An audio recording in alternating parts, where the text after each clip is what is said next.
Hello students, welcome back to our new video. बहुत से बच्चों के डाउट आ रहे थे कंपार्टमेंट परीक्षा और स्क्रूटनी को लेकर के कि कौन सा ज़्यादा सही रहेगा, स्क्रूटनी भरना सही रहेगा या फिर जो बच्चे फेल हो गए हैं वो सोच रहे होंगे कंपार्टमेंट देना सही रहेगा। कोई बच्चा 2-3 नंबर से फेल हो गया होगा, कोई ज़्यादा नंबरों से फेल हुआ होगा। तो बहुत से लोगों को इस समय जो डाउट होंगे बच्चों को कि कंपार्टमेंट एग्ज़ाम भर दें या फिर स्क्रूटनी से 2-4 नंबर दे के बढ़ा के पास कर दिया जाएगा। तो वो सभी डाउट आज आपकी इसी वीडियो के अंदर क्लियर होने वाले हैं, क्योंकि एक्सपीरियंस है मेरा खुद का ये। क्योंकि आप लोग को भी पता होगा कि कॉलेज वाले भी होते हैं जहाँ से आप लोगों ने हाई स्कूल या फिर इंटर किसी का भी एग्ज़ाम आप लोगों ने दिया है, तो जिन बच्चों के अच्छे नंबर आए होते हैं उनको तो बुला के खूब बढ़िया सम्मान करते हैं, खूब तारीफ़ें होती हैं, पोस्टर लगवाए जाते हैं, बड़ी बड़ी होर्डिंग्स लगती हैं। लेकिन जो बच्चे फेल हो जाते हैं उनकी चर्चा कोई नहीं करता है, चाहे वो टीचर्स हों चाहे वो आप लोग के फ्रेंड्स हों। ठीक है, तो कोई दिक्कत वाली बात नहीं है। आपका बड़ा भाई बैठा हुआ है आप लोग को गाइडेंस देने के लिए। तो बस वीडियो को फुल एंड तक देखना, सारे डाउट आप लोग के इसी वीडियो के अंदर क्लियर होने वाले हैं। तो सबसे पहले तो आज हम आपको बता दें कि किस किस क्वेश्चन को हमने आप लोग का पिकअप करा है। कई वीडियो पे मैंने रिसर्च करके आप लोग के लिए कुछ क्वेश्चंस नोट करें, देखिएगा ध्यान से क्या इनमें से कोई आपको क्वेश्चन है, ध्यान से देखिएगा। पहला देखिए यहाँ पर लिखा हुआ है कंपार्टमेंट परीक्षा और स्क्रूटनी में क्या अंतर है। दूसरा देखिए कंपार्टमेंट परीक्षा देना सही है या फिर स्क्रूटनी करवाना सही है। थर्ड आप लोग को दिख रहा है स्क्रूटनी की आखिरी तारीख क्या है और रिजल्ट उसका कब तक आएगा। ठीक है, क्योंकि बहुत से बच्चे होंगे जो सोच रहे होंगे स्क्रूटनी भी कर देंगे और हम कंपार्टमेंट एग्ज़ाम भी दे देंगे, तो उनके लिए भी अभी हम पूरा बताएंगे विस्तार से, ध्यान से देखिएगा बस। फिर नेक्स्ट है कंपार्टमेंट परीक्षा का फॉर्म कब तक आएगा और उसका परिणाम मतलब कि उसका रिजल्ट कब तक आएगा। ठीक है, इसको लेके बहुत बड़ा डाउट बना हुआ है, वो भी अभी सब एक एक चीज़ क्लियर होगी। फिर नेक्स्ट है कंपार्टमेंट परीक्षा कितने सब्जेक्ट या फिर कितने विषय की दे सकते हैं, परीक्षा केंद्र कहीं और जाएगा या फिर वही पुराना वाला जहाँ पर आप देकर आए हो वही रहेगा। ठीक है, तो मोस्ट जो आप लोग का डाउट आ रहा था वो इसी टॉपिक को लेकर आ रहा था कि सर कंपार्टमेंट परीक्षा हम लोग कितने सब्जेक्ट की दे सकते हैं। ठीक है, 3 सब्जेक्ट, 2 सब्जेक्ट या फिर 1 सब्जेक्ट। नेक्स्ट देखिए इसके बाद है एडमिट कार्ड कब आएगा और परीक्षा कब होगी, कंपार्टमेंट परीक्षा और स्क्रूटनी की फ़ीस क्या रहेगी। तो आई होप आप लोग के इनमें से कोई ना कोई क्वेश्चन मन में ज़रूर होंगे और आप लोग किसी से गाइडेंस दे नहीं पा रहे होंगे। ठीक है, और आप लोग को कोई इस समय गाइडेंस देने वाला भी नहीं है। तो बस आप बिल्कुल सही जगह आए हो, एकदम सही जगह पर आप लोगों ने क्लिक करा है। तो वीडियो को फुल एंड तक देखिएगा। तो चलिए जल्दी से अपनी वीडियो को हम स्टार्ट करते हैं अपने पहले क्वेश्चन के साथ। तो देखिए जैसा कि सबसे पहले हम बात करने वाले हैं अपने क्वेश्चन को लेके कि कंपार्टमेंट परीक्षा और स्क्रूटनी में क्या अंतर होता है। तो सबसे पहले तो एक बेसिक का डिफरेंस आप लोग समझ लीजिए, अंतर क्या होता है। कंपार्टमेंट परीक्षा वो बच्चे देते हैं जो बच्चे फेल हो गए हैं। ठीक है, एक सब्जेक्ट में, 2 सब्जेक्ट में या 3 सब्जेक्ट में, वो भी हम नीचे बताएंगे। लेकिन जो बेसिक है वो आप समझिए कि कंपार्टमेंट परीक्षा केवल वो बच्चे दे सकते हैं जो बच्चे फेल हो गए हैं। ठीक है, कितने, 1 या 2 सब्जेक्ट जितने में भी, जो बच्चे मतलब फेल लिख के आ रहा है मार्कशीट में। फिर बात करते हैं हम लोग स्क्रूटनी की। तो स्क्रूटनी क्या होती है। स्क्रूटनी देखो दोनों तरह के बच्चे दे सकते हैं, जो पास हुए हैं और जो फेल हुए हैं। इतना छोटा सा अंतर होता है, क्योंकि स्क्रूटनी जो बच्चे पास हो गए हैं, जैसे फॉर एग्जांपल आपके फ्रेंड्स होंगे, जैसे 100 में से किसी के आए हैं 60 नंबर। ठीक है, लेकिन वो ज़्यादा पढ़ने में अच्छा है तो उसको कॉन्फिडेंस होगा अपने ऊपर, वो सोच रहा होगा 60 नहीं यार, मेरे तो कम से कम 90 आने चाहिए थे, करके तो हम 95 का आए थे लेकिन 90 तो हर हाल में आना चाहिए थे। तो वो बच्चे भी यहाँ पर स्क्रूटनी के लिए फॉर्म अप्लाई करते हैं। ठीक है, और फेल वाले तो करते ही हैं भैया, जो 2 या 3 नंबर से रह गया, जो 4 नंबर से रह गया या फिर 10 नंबर से रह गया, तो उन लोग को भी उम्मीद होती है कि शायद स्क्रूटनी के जरिए हम लोग पास कर दिए जाएँ और दोबारा हमें कंपार्टमेंट परीक्षा ना देनी पड़े। तो आई होप आप लोग को फर्स्ट डिफरेंस पूरी तरह से क्लियर हो गया होगा कंपार्टमेंट एग्ज़ाम और स्क्रूटनी को लेकर के। ठीक है, क्या बताया हमने, कंपार्टमेंट परीक्षा जो बच्चे फेल हुए हैं केवल वो दे सकते हैं, और स्क्रूटनी वो लोग बच्चे दे सकते हैं जो फेल और पास दोनों होंगे। तो पहला अंतर हमारा पूरी तरह से क्लियर हो गया। नेक्स्ट क्वेश्चन की बात करेंगे हम लोग यहाँ पर कि कंपार्टमेंट परीक्षा देना सही है या फिर स्क्रूटनी करवाना सही है। तो देखो कंपार्टमेंट परीक्षा और स्क्रूटनी में अंतर हमने आप लोग को समझा दिया है। अब कंपार्टमेंट परीक्षा देना क्यों सही है या फिर स्क्रूटनी करवाना सही है वो हम आप लोग को बताएंगे। देखो स्क्रूटनी की अगर हम सबसे पहले यहाँ पर बात करें तो स्क्रूटनी में मेरा खुद का एक्सपीरियंस है। मेरे ऑफलाइन कोचिंग में कई बच्चे ऐसे हैं जिन्होंने स्क्रूटनी का अप्लाई करा है पिछले कई सालों से। ठीक है, स्क्रूटनी में भाई कुछ नहीं होता है, केवल फीस आप लोग की ले ली जाएगी।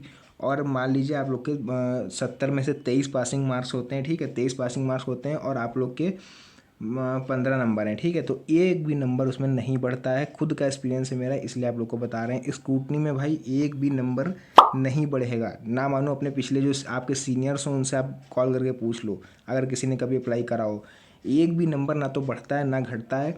ये चीज़ फुल गारंटी के साथ आप लोग को हम बता रहे हैं, ठीक है। और नहीं आप लोग का मन है तो आप लोग एक बार अप्लाई करके देख लो, अगर एक भी नंबर बढ़ जाए या फिर कम हो जाए, हाँ लेकिन कम हो सकता है नंबर, ध्यान दीजिएगा इस चीज़ को।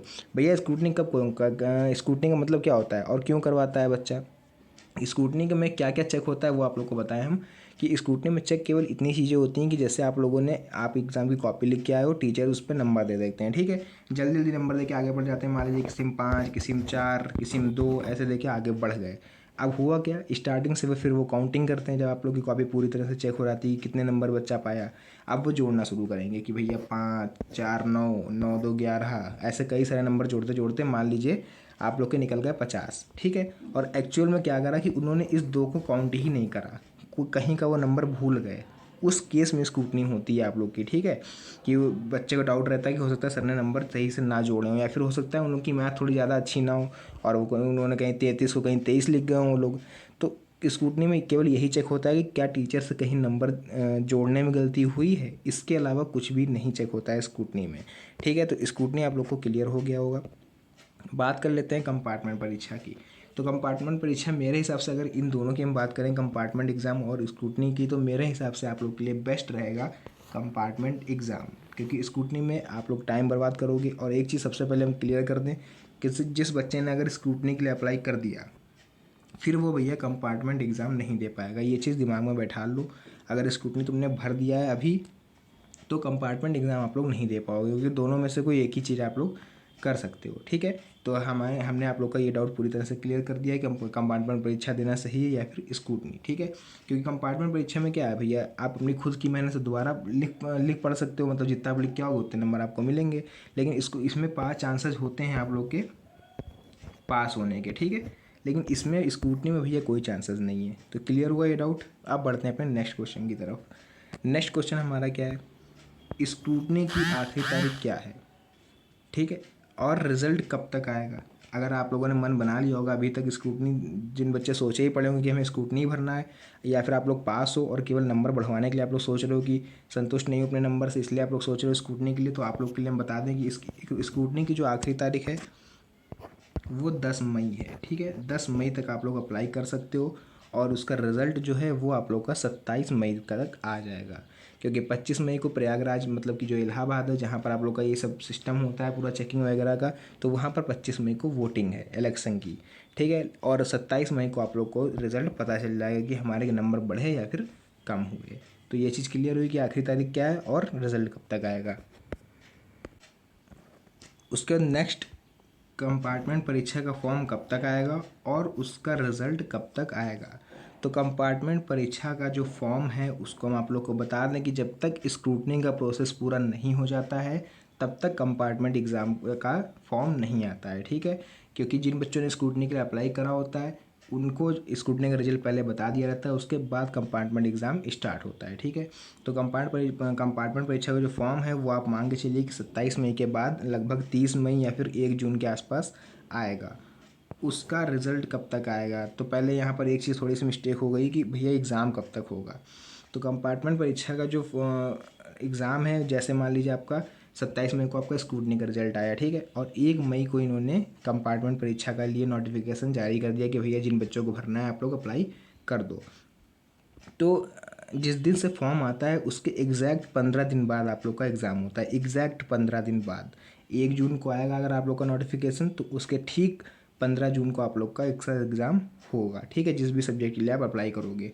कभी कभी ज़्यादा केस अगर होता है, थोड़ा रेयर केस में ही 1 महीने का समय केवल मिलता है, 30 दिन का, वरना आप 15 दिन ही मान के चलो, ठीक है। और उसका परिणाम कब तक आएगा, तो परिणाम भी लगभग 15 दिन बाद ही आ जाता है। अगर 1 जून को आपका नोटिफिकेशन आता है तो 15 जून को आपका एग्ज़ाम और 30 जून को आपका इसका रिज़ल्ट आ जाएगा, ठीक है। ये चीज़ क्लियर हो गई। फिर यहाँ पर नेक्स्ट क्वेश्चन भैया पूछ रहे हैं कि कंपार्टमेंट परीक्षा कितने विषय की दे सकते हैं। तो कंपार्टमेंट परीक्षा सबसे मोस्ट भैया इंपॉर्टेंट क्वेश्चन, शायद आप लोग भी अभी तक इसी क्वेश्चन का इंतजार कर रहे होगे। तो कंपार्टमेंट परीक्षा कितने सब्जेक्ट की दे सकते हैं, यूट्यूब पर कई सारी वीडियो चल रही होंगी, कई सारे चैनल चला रहे हैं, नाम नहीं लेंगे उन चैनलों का, लेकिन वो लोग आप लोग के मन में भ्रम फैला रहे हैं कि भैया एक सब्जेक्ट का आप लोग 3 सब्जेक्ट का दे सकते हो, कोई कह रहा है 2 सब्जेक्ट का दे सकते हो।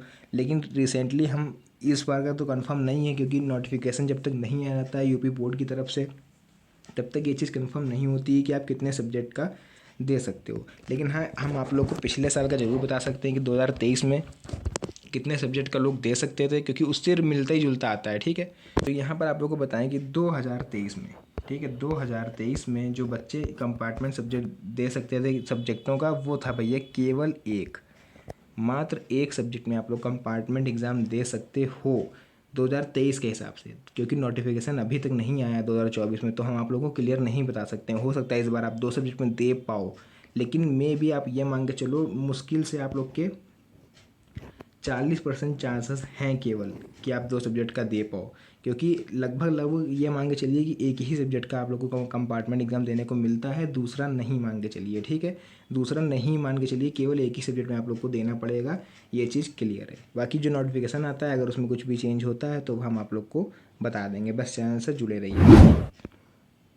नेक्स्ट क्वेश्चन देखें, कब परीक्षा केंद्र कहीं और जाएगा या फिर वही पुराना वाला रहेगा कंपार्टमेंट एग्ज़ाम के लिए, है ना। तो बहुत से बच्चों के कमेंट में ये सवाल आ रहे थे। तो भैया परीक्षा केंद्र कहीं और जाएगा या फिर नहीं जाएगा, तो इसका आंसर है कि परीक्षा केंद्र भैया जब एग्ज़ाम आप लोग का फिर से हो रहा है तो परीक्षा केंद्र भी तो फिर से बनेगा ना। परीक्षा केंद्र आप लोग का अलग रहेगा। जैसे फॉर एग्जांपल आपके स्कूल से 1 किलोमीटर दूर गया था कहीं पर, ठीक है, किसी मान लीजिए XYZ किसी कॉलेज में गया था, तो इस बार उस कॉलेज से हट के किसी अनदर कॉलेज में जाएगा, किसी और कॉलेज में जाएगा, और पुराना वाला सेंटर नहीं रहेगा। यहाँ पर ये चीज़ हमारी गलत हो जाती है कि एग्ज़ाम सेंटर आप लोग का पुराना वाला नहीं रहेगा।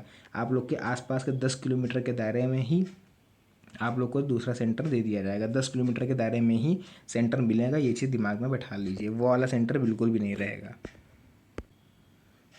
अब 2 क्वेश्चन आप लोग के और बचे हुए हैं अभी कि एडमिट कार्ड कब आएगा और परीक्षा कब होगी। तो अभी हम आपको ऊपर बता के आए हैं कि फॉर एग्जांपल मान लीजिए 1 जून को आपको नोटिफिकेशन जारी हुआ कि भैया अप्लाई करो जिन बच्चों को कंपार्टमेंट देना है, तो आपने अप्लाई करा और उसके 15 दिन बाद आप लोग का एग्ज़ाम होगा, तो उसी के बीच में आप लोग का एडमिट कार्ड आ जाएगा। 1 तारीख से लेकर 15 के बीच में ही आप लोग का एडमिट कार्ड आ जाएगा। और परीक्षा कब होगी वही हमने आपको बता दिया है कि नोटिफिकेशन आने के एग्जैक्ट 15 से 30 दिन बाद आप लोग का एग्ज़ाम होगा। मोस्टली 15 दिन बाद होता है, लेकिन बहुत ज़्यादा अगर कुछ दिक्कत होती है उन लोग को, किसी रेयर केस में ही आप लोग को 30 दिन मिलते हैं, यानी कि महीना भर मिलता है, वरना आप 15 दिन मान के चलो केवल। ठीक है, नेक्स्ट, कंपार्टमेंट परीक्षा और स्क्रूटनी की फ़ीस क्या रहेगी। तो स्क्रूटनी की फ़ीस अगर हम बात करें हाई स्कूल और इंटर की, तो लगभग 500 रुपीज़ रहती है, मतलब कि 500 रुपये फ़ीस रहती है स्क्रूटनी की। और कंपार्टमेंट परीक्षा की फ़ीस रहती है केवल 256 रुपये, या फिर कई कई सब्जेक्ट का होता है तो वहाँ पर आप लोग को 300 रुपये भी देने पड़ सकते हैं। ठीक है, बात कर लेते हैं एक और क्वेश्चन जो कि हम अपनी तरफ से ऐड कर रहे हैं कि अगर हिंदी में कोई बच्चा फेल है और वो चाह रहा है कि हम इसका कंपार्टमेंट दें, तो भैया क्लियर बता दे रहे हैं अगर हिंदी में फ़ेल होना तो आप लोग की मार्कशीट में फ़ेल ही लिख के आएगा और पूरा साल बर्बाद। फिर से आप लोग को तैयारी करनी पड़ेगी, क्योंकि ये रूल है UPMSP, मतलब कि जो यूपी बोर्ड है, कि अगर आप हिंदी में फ़ेल होते हो तो फिर आप सब में फ़ेल माने जाओगे। ठीक है, एंड अगर हिंदी के अलावा इंग्लिश, फिजिक्स, केमिस्ट्री, मैथ या फिर बायो, अगर आप इनमें फ़ेल हो जाते हो तो आपको कंपार्टमेंट देने को मिलता है, लेकिन हिंदी में अगर फ़ेल होगा तो सभी में फ़ेल। फिर से आप लोग को तैयारी करनी पड़ेगी। और इस डाउट में बिल्कुल भूल में बिल्कुल ही मत रहिएगा कि कंपार्टमेंट हमें 3 सब्जेक्ट का देने को मिलेगा। केवल एक या फिर चांसेस हैं, हमने बताया केवल 40% चांस हैं केवल कि दूसरा सब्जेक्ट आपको को देखने को मिले, वरना एक ही सब्जेक्ट का ही आप लोग को कंपार्टमेंट देने को मिलता है। 3 वाले तो सोचो बिना कि हमें देने को मिलेगा। भैया क्लियर बता दे रहे हैं आप लोग, ताकि भ्रमित ना हो। और इस वीडियो के बाद कोई और वीडियो देखना भी मत किसी चैनल की, ताकि आप लोग कंफ्यूज ना हो। ठीक है, क्लियर बता दिया है। बाकी जो नोटिफिकेशन आएगा अगर उसमें कुछ भी चेंजेस होता है तो हम आप लोग को बता देंगे। तो आई होप जितने क्वेश्चन हमने आप लोग को बताया यही आपके दिमाग में डाउट बन के रहे होंगे, और आप लोग को जितने भी डाउट हैं सभी इस वीडियो में क्लियर हो गए होंगे। तो मिलते हैं नेक्स्ट वीडियो में एक और अच्छी और इंटरेस्टिंग वीडियो के साथ। तब तक के लिए जय हिंद एंड धन्यवाद।